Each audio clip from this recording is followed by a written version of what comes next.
Hola, hola, ¿cómo están? Saludamos con mucho gusto a todos ustedes que nos siguen por la señal de radio y televisión de Hidalgo. Mi nombre es Alan Austria y sean bienvenidos a la entrevista, y en esta ocasión con Alberto Peláez, toda una eminencia periodística que ha estado en muchos de los conflictos más grandes recientes que ha tenido el mundo, ha sido testigo de más de 20 guerras. También ha entrevistado a algunos de los líderes más admirados del mundo, pero también otros de los tiranos más temibles que ha tenido este planeta.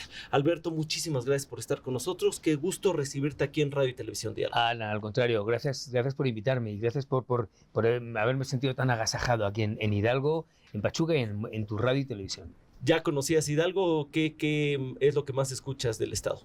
Bueno, a ver, yo he venido bastantes veces, unas cuantas veces.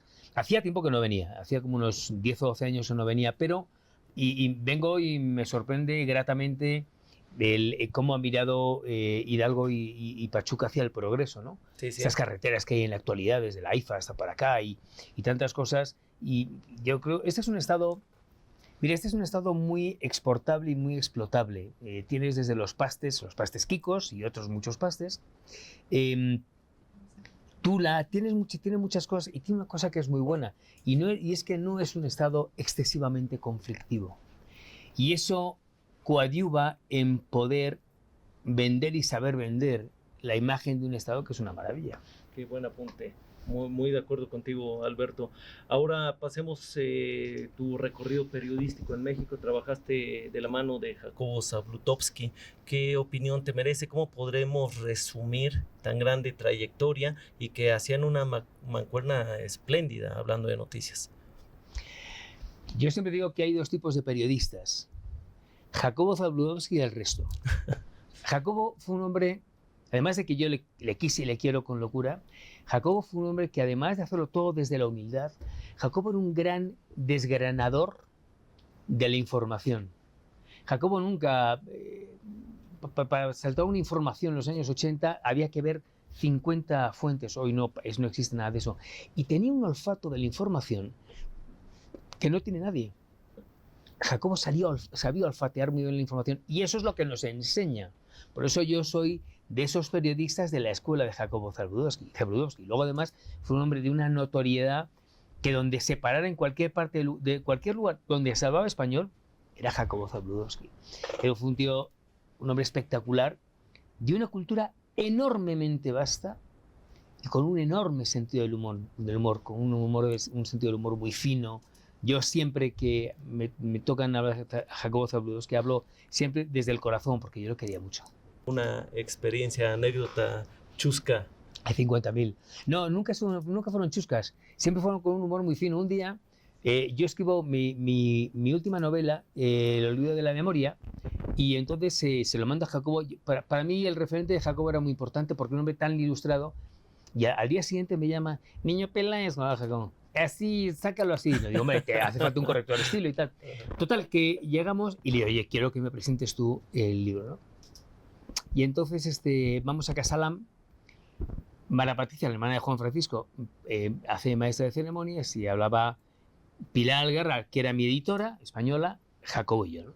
Entonces todo el mundo estaba esperando, había 2.000 personas ahí con Jacobo, ¿no? Y todo el mundo quería escuchar qué decía Jacobo del libro. Y entonces, con esas gafas que tenía, mira así hacia el público y dice, hoy me pasó una cosa bien rara. Fui a comer con Alberto Peláez, pagó él.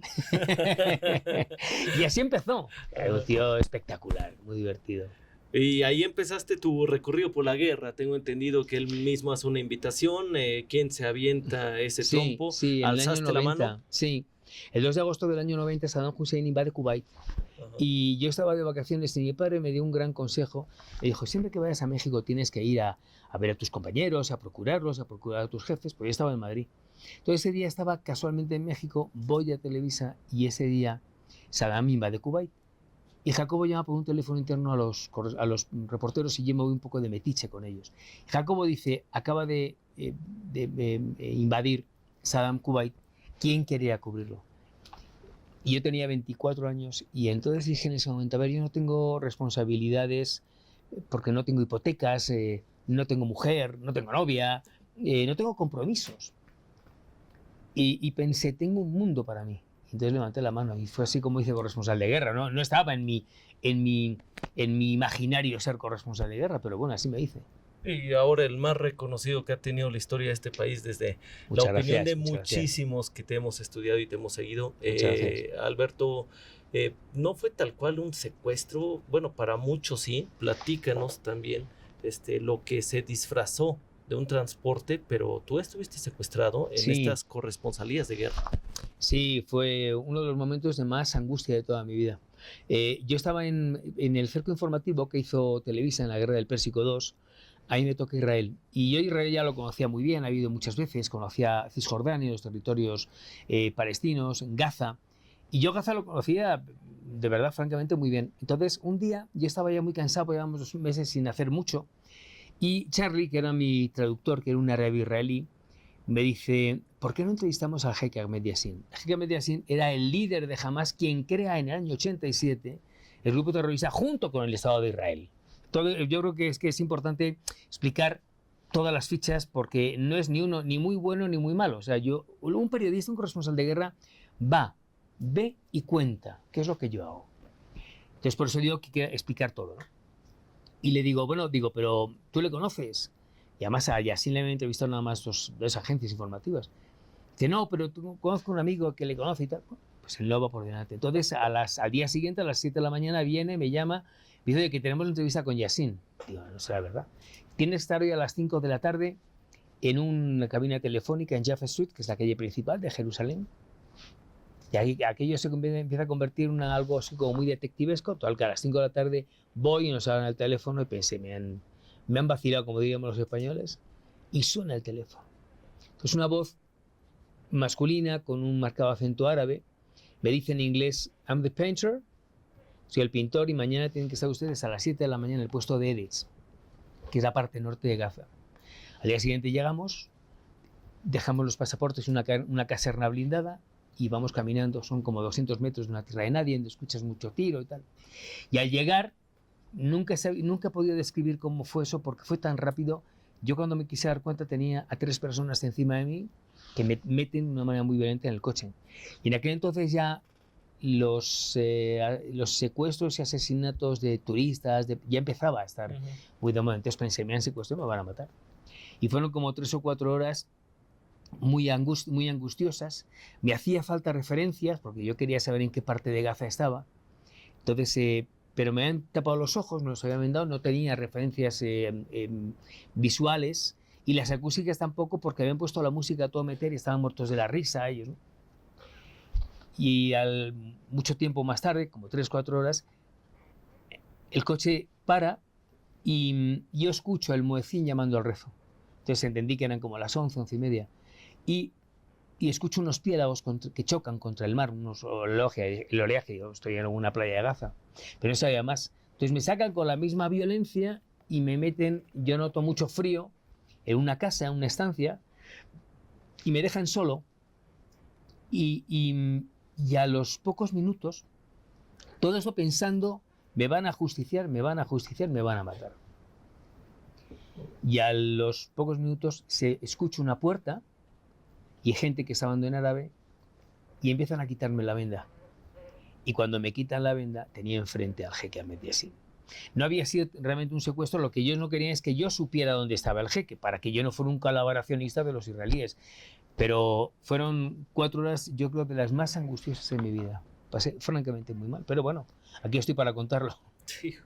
¿Cómo logras mantener esta actitud positiva después de de todo tu recorrido, lo que te ha tocado vivir, secuestros, si estás bien y estás de acuerdo, que nos puedas compartir antes de darnos la respuesta de esta actitud positiva.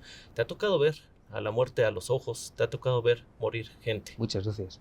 Sí, muchas veces.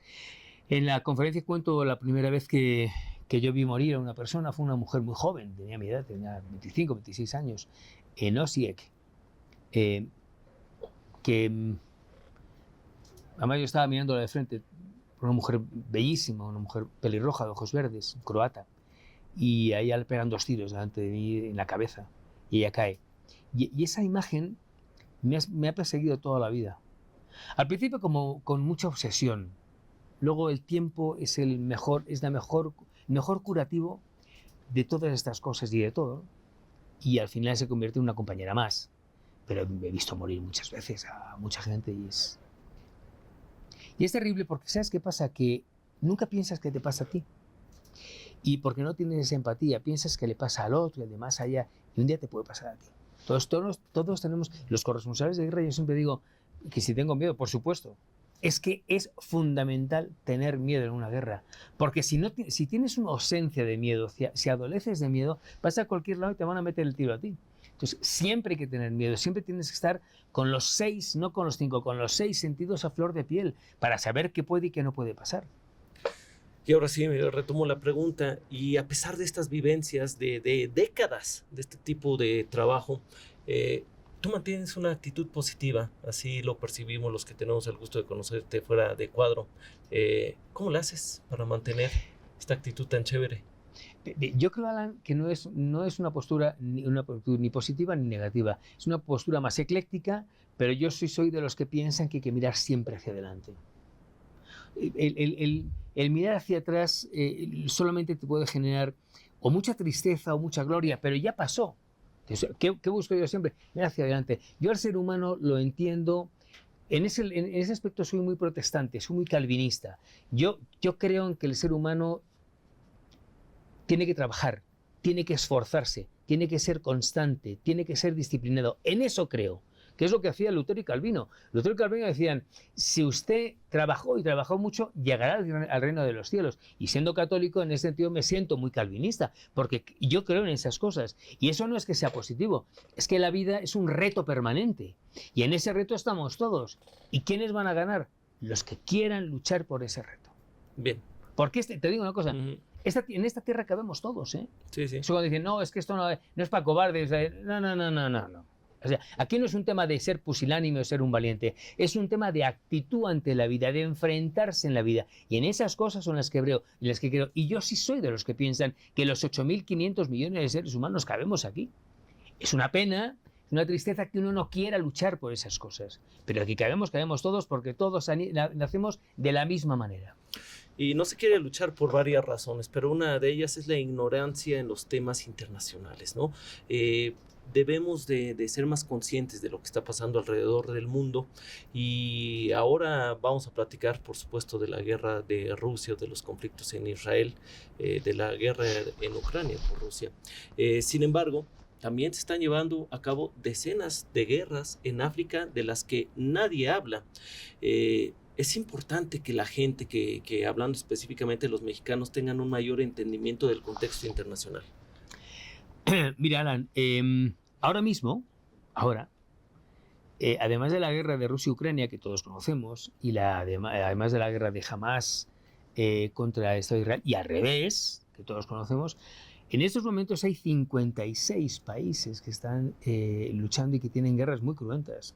Sudán, Eritrea, Guinea-Conakry, países que la gente ni ubica. Y lo entiendo. O sea, uno vive dentro de su burbuja de confort y le importa muy poco dónde estás, Liberia, o Guinea-Conakry, o Burkina Faso. Lo puedes llegar a entender, lo sabemos los que nos dedicamos a esto. Y son países igual con pocos recursos, con poco interés para las potencias. Sí, es verdad. Es verdad. Pero está lleno de seres humanos que sienten y padecen como tú y como yo, ¿eh? Uno no se va, mi querido Alan, de su patria, de su tierra, porque quiera, salvo los expatriados de los países occidentales, que es mucho, eso es distinto. Pero el señor que se va de San Salvador o de un pueblo de Guinea-Conakry. Y tiene que atravesar todo el Sahel. Y cuando atraviesa el Sahel, llega al desierto de Sahara. Pasan años, pasando angustias, calor, inanición, falta de poder nutrirse. Llega a Tamanrasset, al sur de Argelia. Y en esa puerta del Sahara, que es Tamanrasset, están los tuaregs. Y resulta que los tuaregs, muchos tuaregs, los agarran y los tienen de esclavos sexuales. El que tiene suerte y se escapa, continúa caminando, siempre mirando hacia adelante, lo que te digo yo. Y camina, y llega a Ceuta, o llega a Melilla. Y en Ceuta se encuentra una valla de 5 metros, como aquí, como en México. ¿Tú te crees que una valla de 5 metros va a detener a un tío que ha dejado todo eso? ¿O aquí en México? Por muchas imposiciones de Trump. Sí. Y esa gente siente y padece como tú y como yo. La diferencia es que tú y yo vivimos en un estado de confort y esa gente lucha por poder sobrevivir, mirando hacia adelante. Una pregunta para el experto en geopolítica, relaciones internacionales, conflictos entre países, tensiones actuales. ¿Tienes una preocupación genuina por una guerra a gran escala con la situación que estamos viviendo de Trump, de Putin, de Ucrania? A ver, creo que es evidente.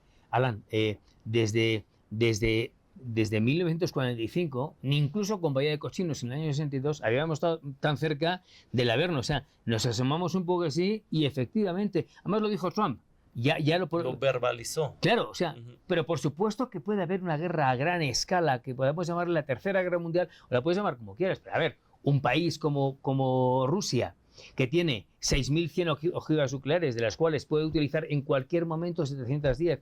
Si no te hace falta tener 6.100 ojivas nucleares, si con que tengas 30 acabas con todo el planeta Tierra. Claro que, pero por supuesto, hombre, yo quiero pensar que va a primar esa congruencia política y no política para que nos saltemos todos despedidos. Pero es verdad que es la primera vez que sí puede pasar algo de esas características, desde el Big Bang, bueno, desde Hiroshima y Nagasaki. Claro que puede pasar.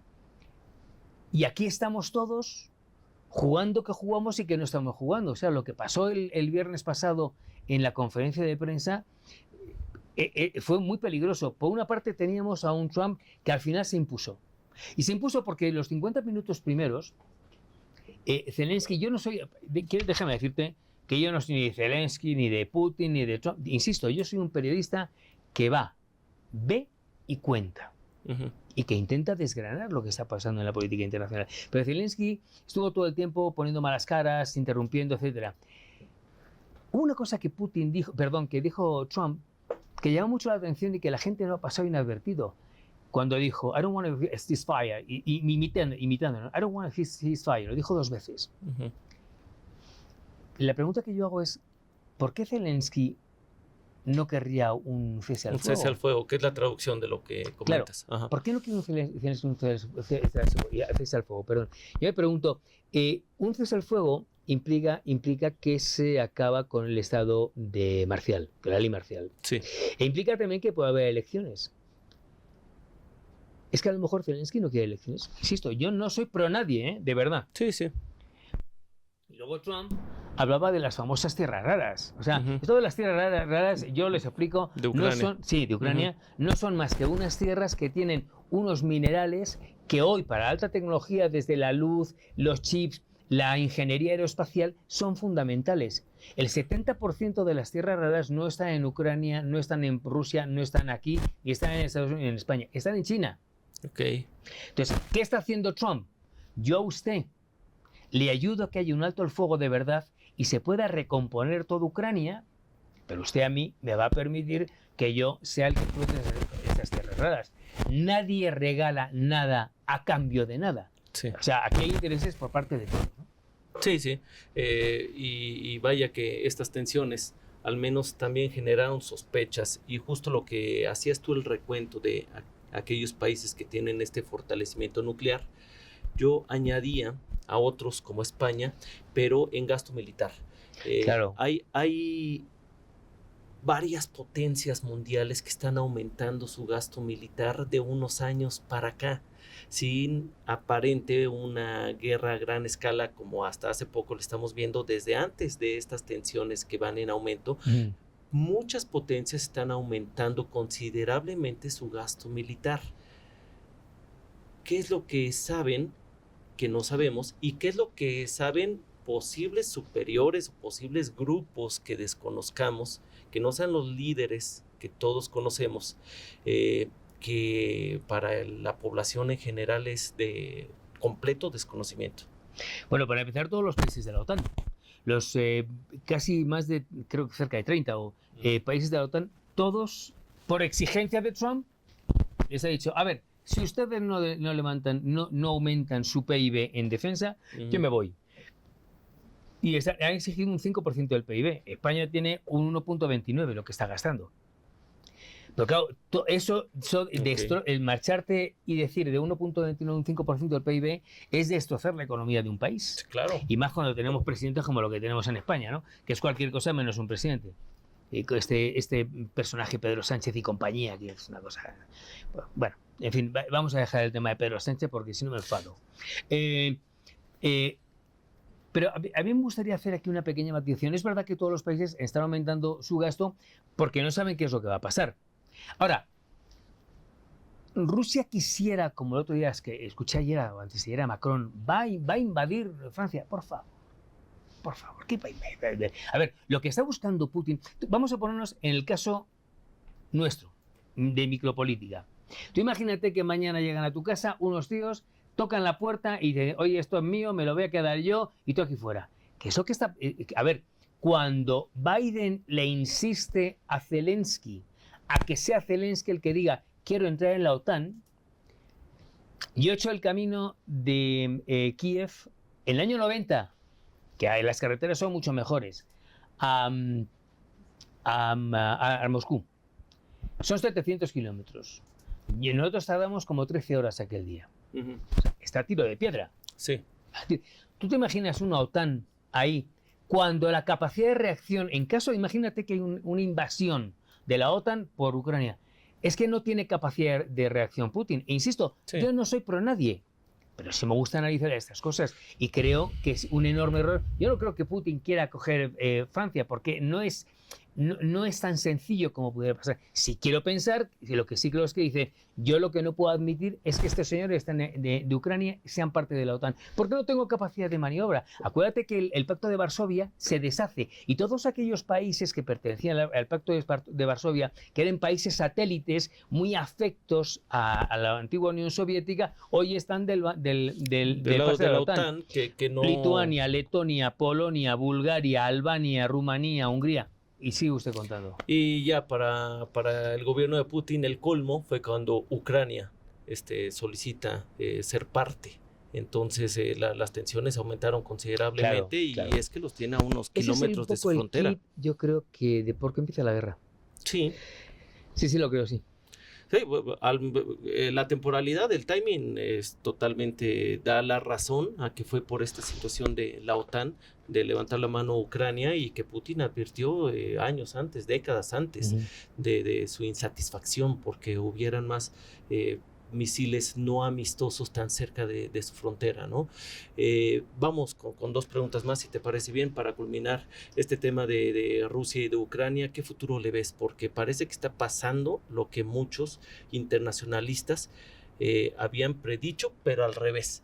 Habían dicho que Rusia iba a tener en pocos días a Ucrania y que económicamente Rusia iba a quedar en una pobreza extrema. Hoy, justo lo contrario, se está cumpliendo. ¿Cuál es el futuro de esta se está cumpliendo porque el mapa del orden mundial que está poniendo Trump ha cambiado radicalmente.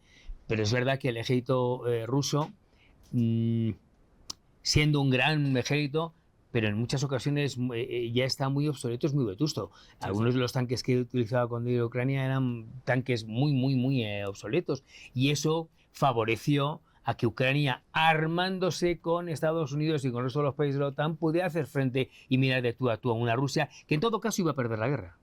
Sí, sí. Ucrania no tiene ninguna posibilidad de poder ganar la guerra contra gente como Rusia, a pesar de que sean muy vetustos y muy anacrónicos sus tanques. Yo quiero pensar que no va a quedar más remedio que finalmente sentarse a negociar, porque tampoco ya tiene muchas bazas Zelensky. Cuando estaba Biden, sí había mucha posibilidad de seguir echándole el pulso, ¿no? Hoy no veo mucha posibilidad de que Ucrania, si es una Ucrania, si Zelensky es un señor serio y listo, más allá de las cuitas personales que pueda tener, que también por eso es parte de la guerra, como Putin, yo creo que no queda más remedio que sentarse a negociar. De hecho, ya ha hecho pequeños escarceos con Trump para decir, vamos a sentarnos y vamos a que prime el sentido de la negociación. Porque, a ver, Ucrania, el día que firme la paz, va a perder muchas cosas, pero perdiendo va a ganar. Porque va a ganar que ya no haya más de 1 millón de seres humanos que han muerto, que son muchos muertos sobre un tablero de ajedrez de una serie de intereses que le benefician a unos cuantos. Muy bien, Alberto, muchísimas gracias. Si te parece bien, finalizamos con esta frase. Tú nos vas a decir quién la pronunció y qué contexto, qué significado. En la vida hay que saber pedir perdón por el éxito. Repito, en la vida hay que saber pedir perdón por el éxito. Es una super frase. Esa frase me la dijo mi padre. Yo tenía 14 años y como somos 5 hermanos, yo era el más pizpireto, el que más me movía. Entonces mi padre un día me sienta y me dijo, mira, hijo, está muy bien que tú estés así, muy hablador y tal, como era él, como era mi padre. Me dijo, pero en la vida hay que saber pedir perdón por el éxito. Y esa es una gran frase que me hizo entender muchas cosas, que me hizo aterrizar, a pesar de que somos 5 hermanos muy normales, pero eso me ayudó todavía a querer y a conocer más al hombre desde la humildad. Alberto, muchísimas gracias. Si te parece bien, al contrario, me gustaría que nos despidamos de pie, pero tú posando en la despedida que todos conocemos, y te despidas de tus audiencias. Creo que era un poco más de al ladito, ¿cómo se llama la entrevista? La entrevista. La entrevista. Bueno, pues nada. Pues informó para la entrevista desde Pachuca, Alberto Peláez. Grande, ¿eh? Gracias a ti. Muchas gracias. Gracias a ti, al contrario.